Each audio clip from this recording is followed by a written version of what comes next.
me, at Home Carl.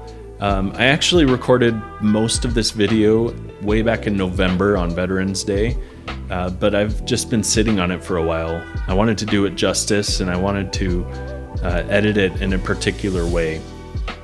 And I finally had a chance to actually sit down and do that and record these voiceovers. So here we are. I hope you enjoy watching it, and let's just pretend for a minute that it's the middle of November. Okay, thanks.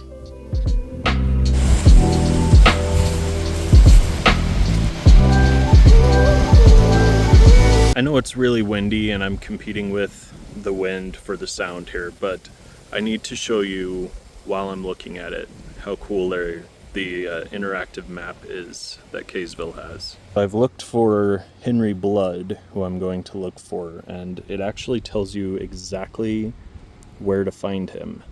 Now, I had the location information from some information I found online, but I was having a hard time figuring out where I was in relation to that location.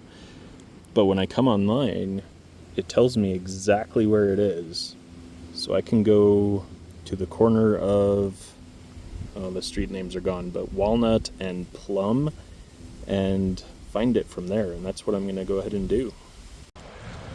So you can see I've found the corner of Walnut and Plum, and right over there is Governor Blood. Henry Blood, the governor of Utah, entered politics in 1893 as the Kaysville City Recorder, and then he served as the Davis County Treasurer. He was also on the Davis County School Board, the Utah Public Utilities Commission, and the Utah Highway Commission before becoming the governor in 1933. He served as governor from 1933 to 1941, right in the height of the Great Depression. He supported many things from the New Deal that helped support Utahns going back to work.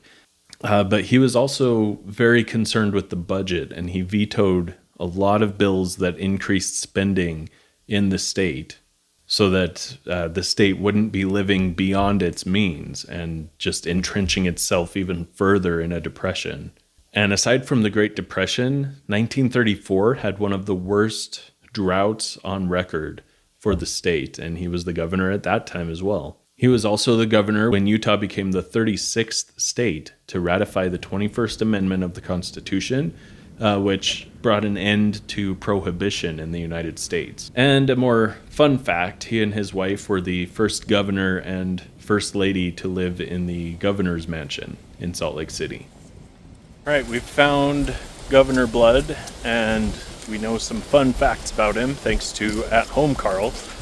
Now we are going to go look for Spencer Dewey Adams, the famous baseball player, and looks like he is closer to Peach and Locust, which is over there. So having found Henry Blood so quickly, I was feeling pretty good about my chances of finding Spencer Adams.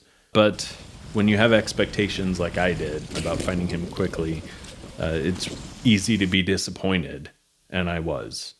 Turns out, even with the map that I found, it would still be pretty hard to find Spencer. It's one of the shortcomings of this map, and the fact that it's in ArcGIS is disappointing, because I always speak highly of ArcGIS, is that I was totally lost over there in that section, thinking that I was close, but I wasn't. So some GPS integration would be nice, or even the coordinates instead of just the plot number, because that's what I was trying to find earlier, and there are no markers unless I go all the way to the map, which is way over there, telling me where I'm at in the cemetery as far as plot numbers. While I was on a quest to find Spencer Adams, I took a little side quest to knock on this monument.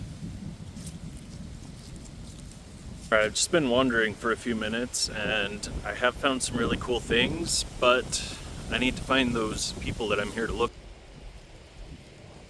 But eventually, I snapped back to reality and decided I better look for Christopher Layton instead. Such a local hometown hero should be really easy to find, right?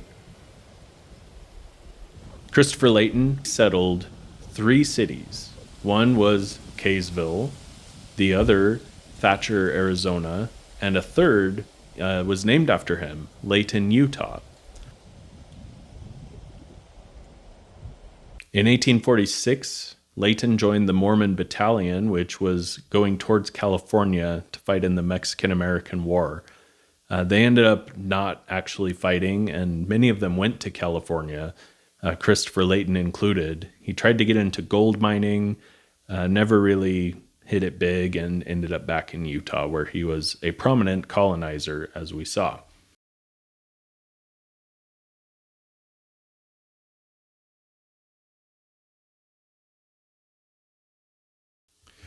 Well, I was running out of time looking for Spencer Adams, so I decided to sit in the manicured grass under this nice tree to study the map a little more and figure out a plan going forward. Anyway, at home, Carl, here again, I have some fun Spencer Adams facts. Spencer Adams played Major League Baseball from 1923 to 1927. He was right handed, he played infield positions, and he played on 2 teams that went to the World Series. I don't think either of those teams won, but he was in the World Series nevertheless, which is pretty impressive, I think.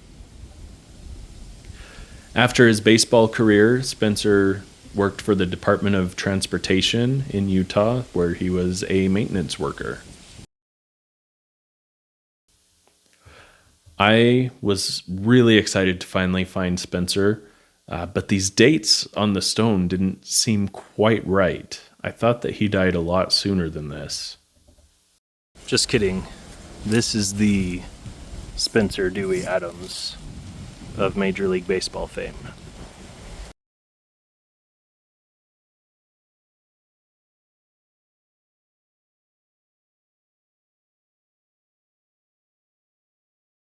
What I really like about this one is it has the maker's signature on the bottom. And a lot of times those sink down into the ground and get worn away so quickly that you never know who made them. But all of the monument makers would sign their stones at the bottom.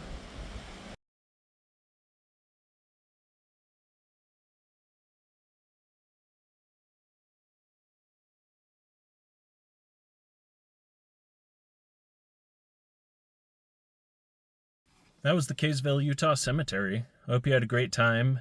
We found Christopher Layton, Henry Blood, and Spencer Dewey Adams, the famous baseball player. So I'm pretty pumped about that. And please like, subscribe, and we'll see you next time on Historic with Carl the Human. See you later.